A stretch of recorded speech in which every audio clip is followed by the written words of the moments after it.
Hi, I'm Lynn Westmeister. I'm Hailey. I'm Stormy. And this is the first episode of the Westmeister Farm Podcast. Episode 1 is going to be all about how this came to be. So Lynn, did you ever think the farm would be so popular?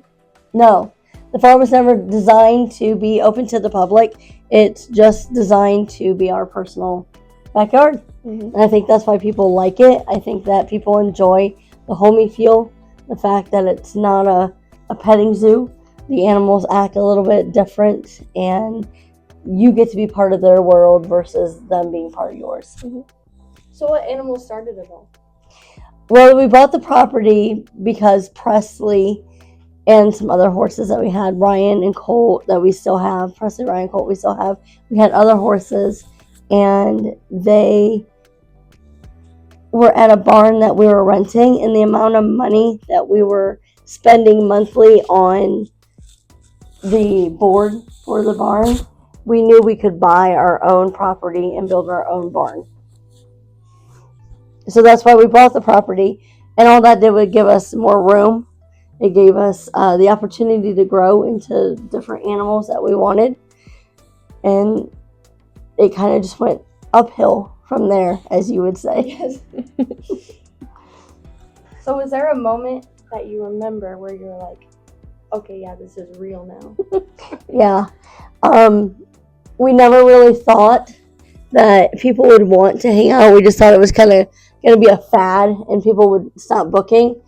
But we started booking out a year out at our first year anniversary.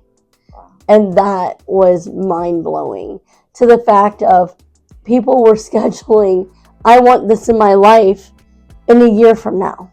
That was mind-blowing.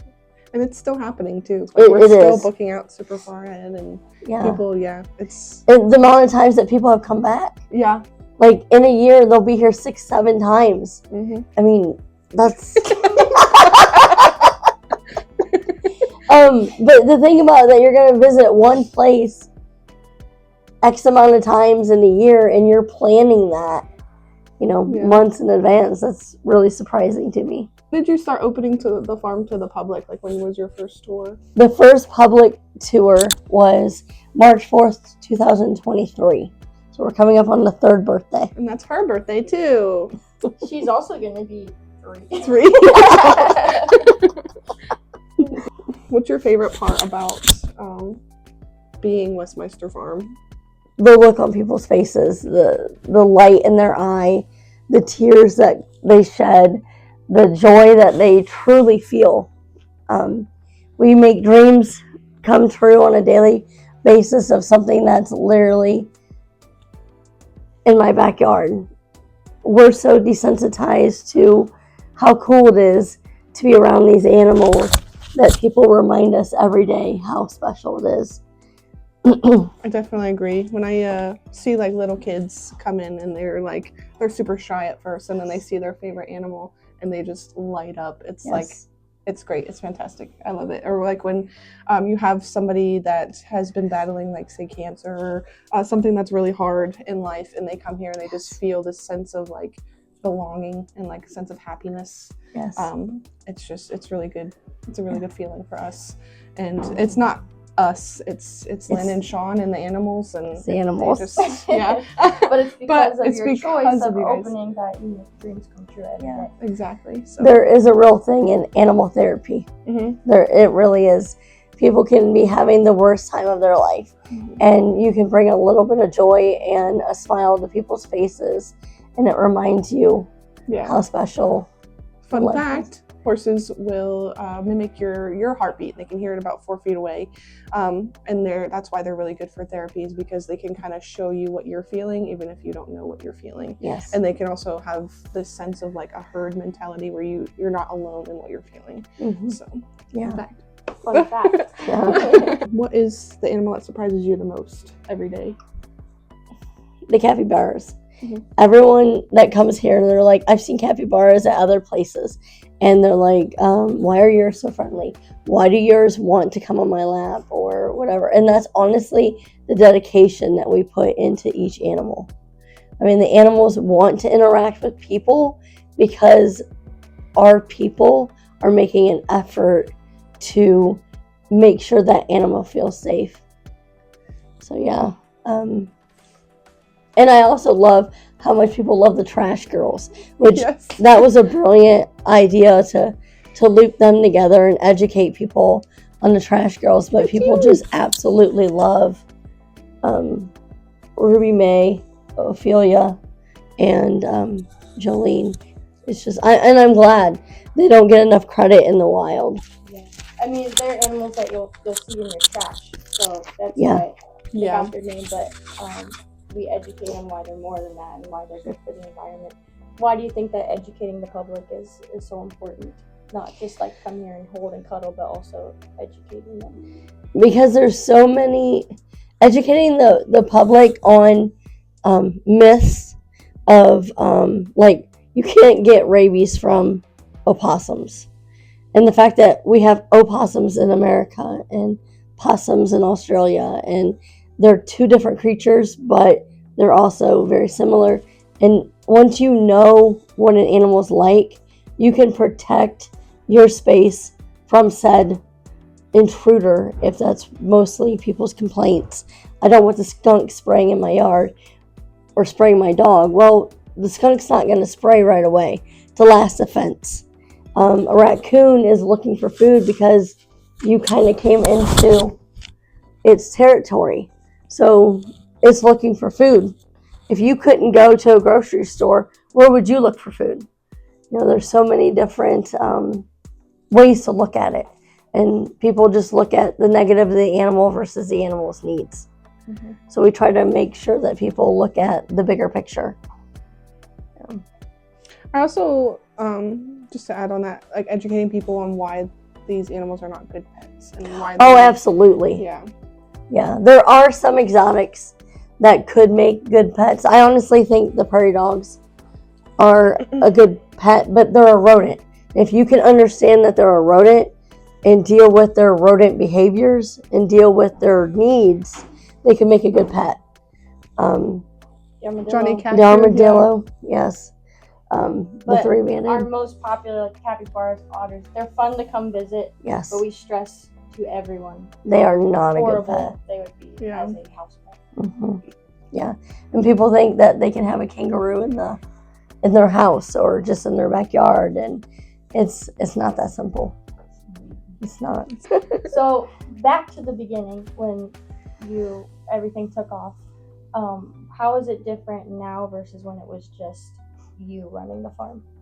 It's different because the farm was built for our personal use, and now we're going back and having to rebuild structures for the animals and people, not just a structure that's perfect for an animal. It's now has to accommodate the tours.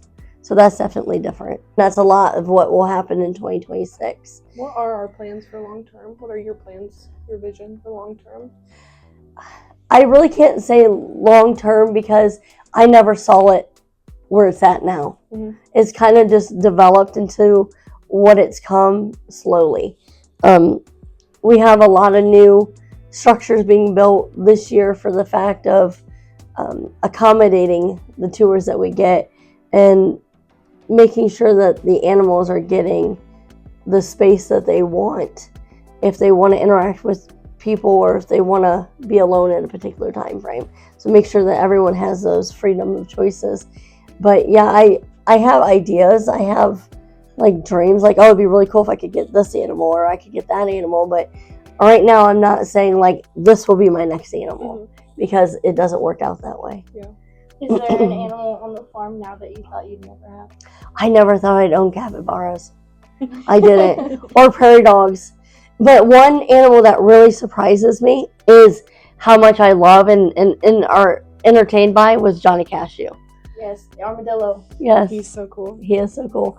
And just to see that little guy run around and make the tours amazed at how fast he goes and the things that he's so desensitized. Yeah, and he's a favorite.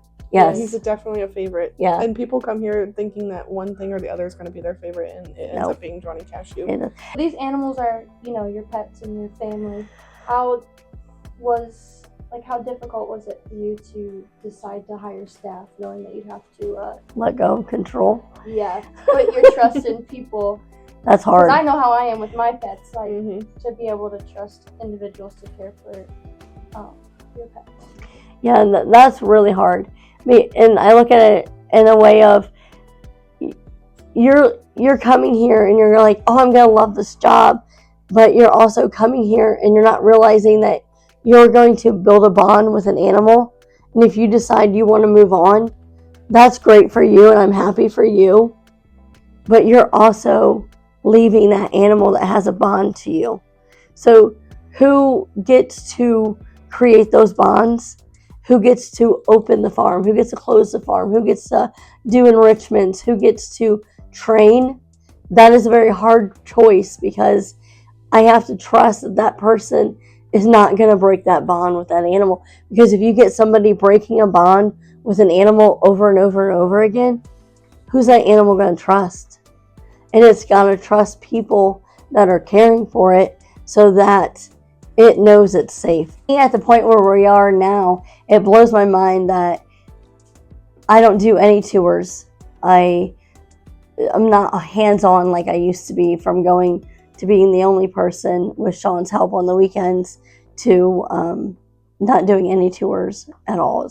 So if 2023 Lynn could see 2026 Lynn, what do you think her reaction would be? PG. We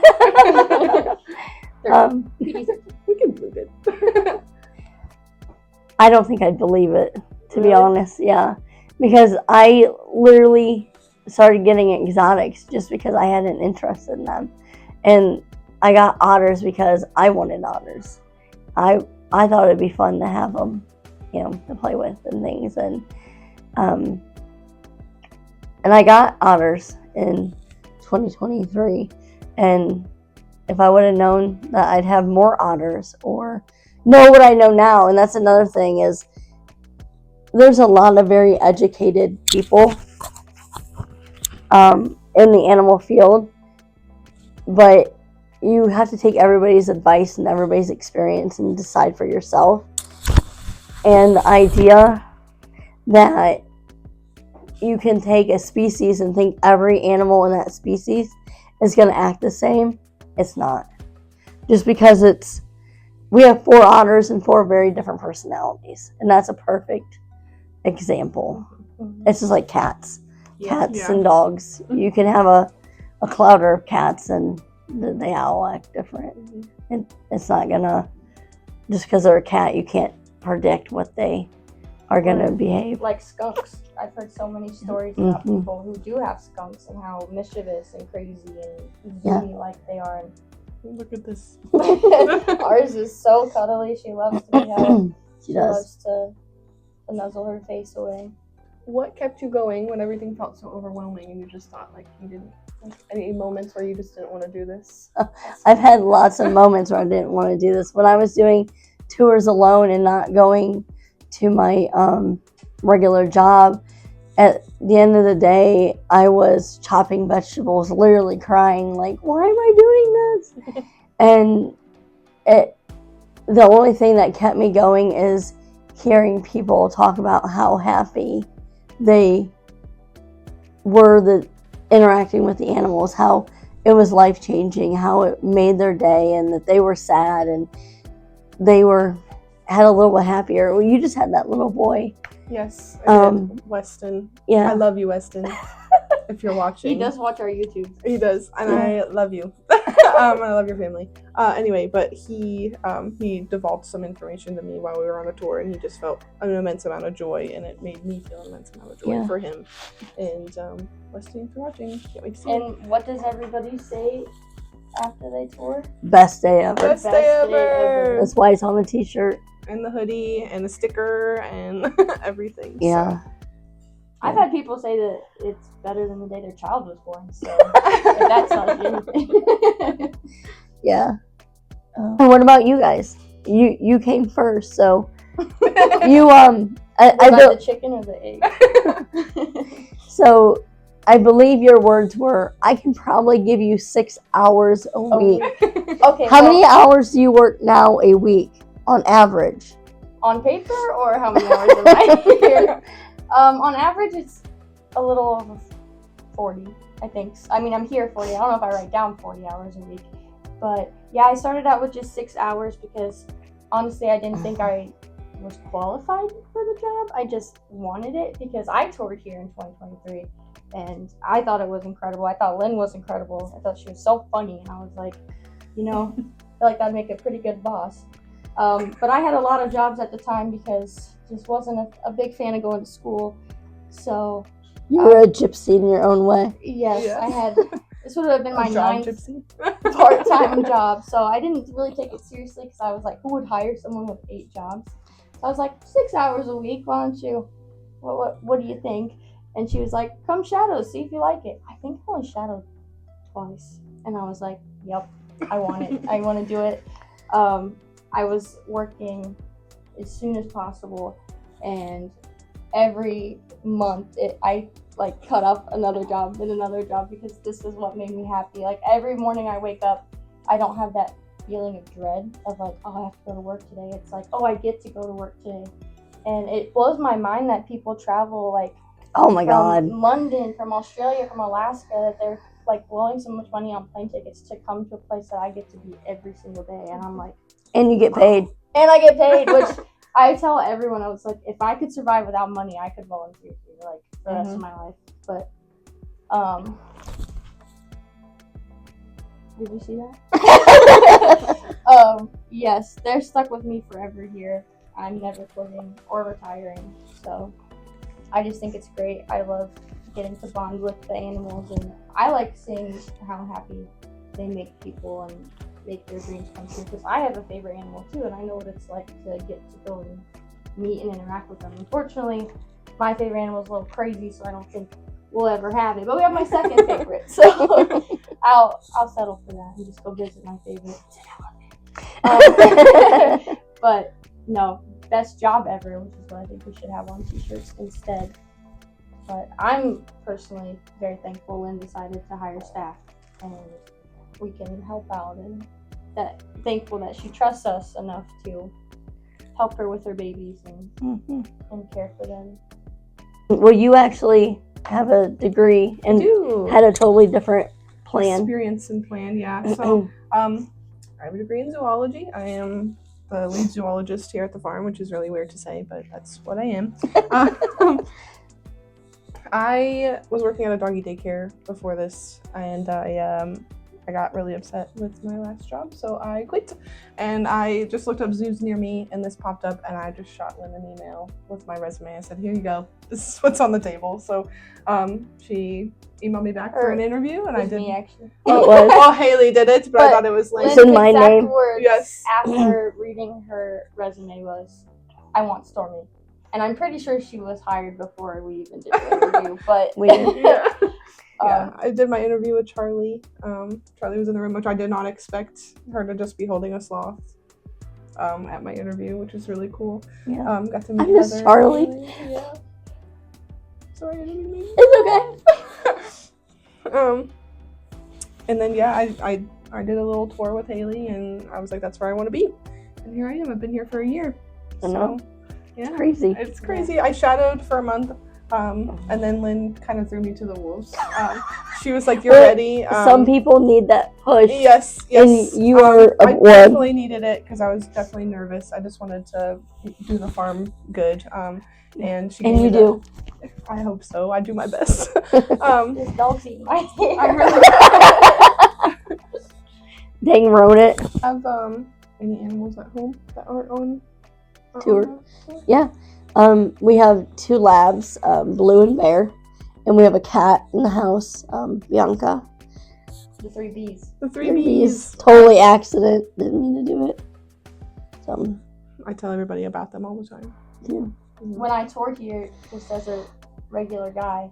I was like, why are there no dogs on this tour? And she was like, oh, I have dogs, but they're at home. I was like, can I go see them? And she let me into her house. So, yeah, Lynn loves making people happy. And she let a complete stranger into her home to love on her dogs. Which is very Lynn coded. Now she can't get rid of me. Yeah. Same. Well, you bring your dog. I do. I bring my dog every day to work because that was one thing when I started, it's like, I wish I could work more, but I just can't leave my dog that long. She's like, bring him to work. Now she's probably regretting that. No, he's a good boy. Yeah, he gets to play all day. I get to play all day. It's great. Mm-hmm. Yeah. And it gives you a peace of mind. Yes. Yeah. And that helps. What is something about the farm that you're most proud of? My staff. You guys make a huge difference in the animals' lives and in the public's lives. And honestly, if it wasn't for you guys, they wouldn't be able to come. If I didn't hire staff, I probably would have been burned out and not done this anymore. So the reason I got thrown into staff was my husband fell from the rafters while he was putting in an air conditioner in an enclosure, and he fell head first, and he also broke both of his wrists. And I missed the surgery.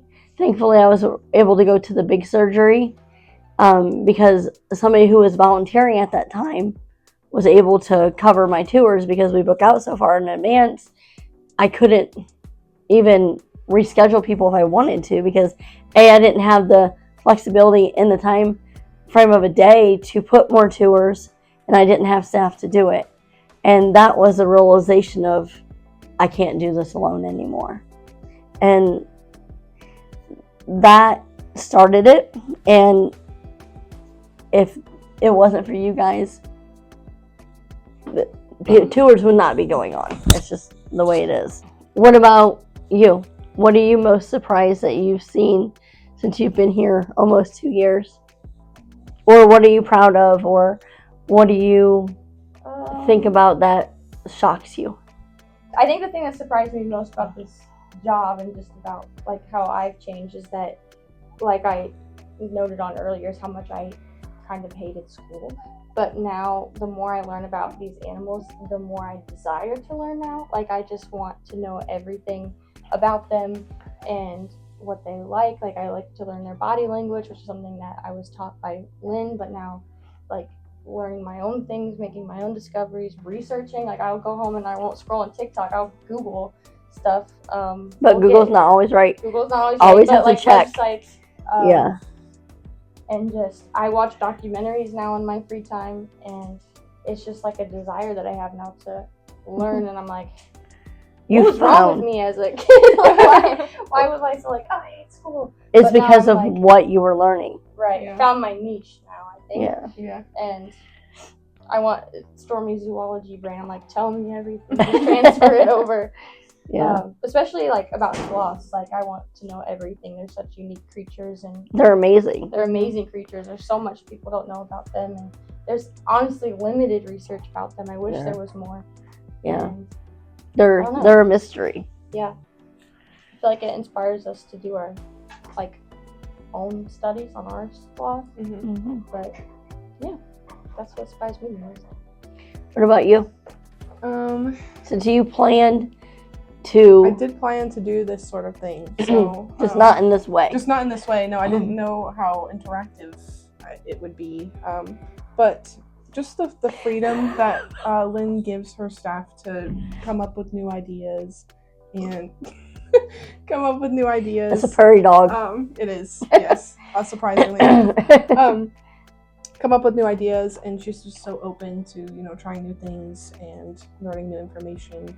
And how hands-on I can be with the animals and the bonds that I can create with them. That's pretty much what surprised me, because I did some internships at like a couple local zoos, and you can't really be hands-on with those animals, which I understand to an extent, but this is kind of what I wanted to go towards. I wanted to be able to cuddle with them and go in with them and really become besties with them, essentially. So. And you have. And I have.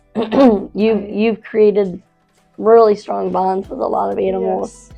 That other people call and say, hey, I need help with this. And right, yeah. You're who they go to. It's just really special to me. And if I personally feel like if I don't give some of you, not everyone gets the same freedom as everybody else, because everybody doesn't put the effort that everybody else does. And you need to grow that want yourself. Mm-hmm. And if you grow that want and that desire, and you come to me and you say, hey, I got this plan, the legwork you did to develop that and do your own research shows more initiative than it's just a job to you. Mm-hmm. And that makes a huge difference. And that's why it does matter, because you're looking out for the animals' welfare. Also found a new love for training animals here, because I want to train every animal in the whole world. I love it. I love seeing how their brains work and how they figure stuff out, and just how they know stuff, and how each animal and each species is different in that way, and how they learn differently. It's a big puzzle just to figure every animal out. And you have to have the patience for that. Yeah. And not everyone does, because you're a species. You're going to be like, oh, I'm going to do this for this species. No, you have to design it for this particular animal and design it for that particular animal. Exactly. The capybaras are a perfect example. Mm-hmm. And sometimes they switch roles. Yeah. And you have to be prepared for that. And you have to take them day by day, too. Because some days I don't want to train. Like, we're meeting with the raccoon. She'll tell me, absolutely not today. She won't listen. She won't participate, and that's fine. Finding new ways to get her to participate is one thing, but some days she just doesn't want to. Mm-hmm. And it matters time of day. Yeah. It matters what kind of day she's had. Yep. In general. Try to do it like before tour starts, so she's not wore out and she's not like, I don't want to say ruined by the end of the day, but essentially her mental gets really tired. She's exhausted. To. Yeah. Which she's not forced to interact. No, but still having she people likes come it. Up and saying hello is a lot of mental stimulation. Well, just being in the environment with other animals. I mean, she could be napping, and it doesn't matter where you are. You're going to hear the donkeys braying. Mm-hmm. You're going to hear the ostrich. Whatever that's called. Yeah, I was going to say, what is that called? They have like a meeting call. If you come here, you'll know. Yeah, it's pretty cool to hear. And people talking, kids being loud, enjoying themselves. And it is all private for the fact that that's the best environment for the animal. Mm-hmm. I mean, we could put up the 4-foot barrier and open and let people walk around all day long and let them look at animals before, and the farm would do extremely well. But in my personal opinion, that is not what is best for my animals. That is not the life I want for my animals. I don't want people going into their enclosure, up to their enclosure, and them not having a space where they can get away. Mm-hmm. They have to have a no people zone. Right on, Ian. Right on. Yeah. Well, I feel like this was good. Glad that we did this and got a little backstory to the farm. Mm-hmm. And what do you think, Stormy? I agree. I love that we did this. This was super fun. Since we're totally winging this as we go, what do you guys want to talk about on the next one?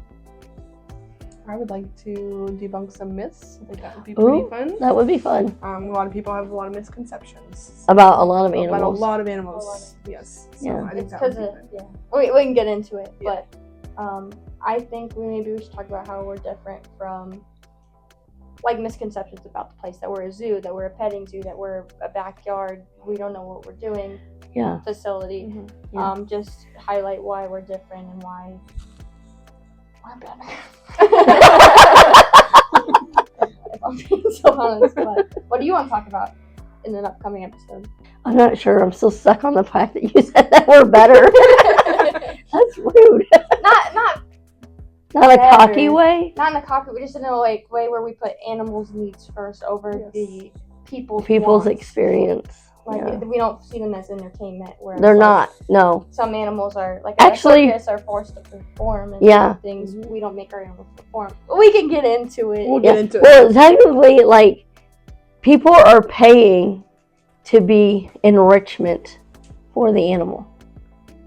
Practically. Like people are like, I want to come see your animals. Well, that's fine, but you're gonna do it our way and what we allow. So you're actually here as a toy. Right. But we can get into that. We'll get into that in the next episode. We'll probably talk about eventually training the animals. Stormy and like show you some ways that you're doing it. Yeah, Stormy and I both are. More education on like how training works and animals, how it's different from just dogs and other things you train. Husbands. Kids. And let us know what you guys want us to talk about. Yeah. And we'll start making podcasts for you. Yeah. Send in questions. Yeah. Maybe we'll answer them. We can do a Q&A episode. Q&A. We can do you'll see, we'll be like the main three you'll see, but we'll have people in and out.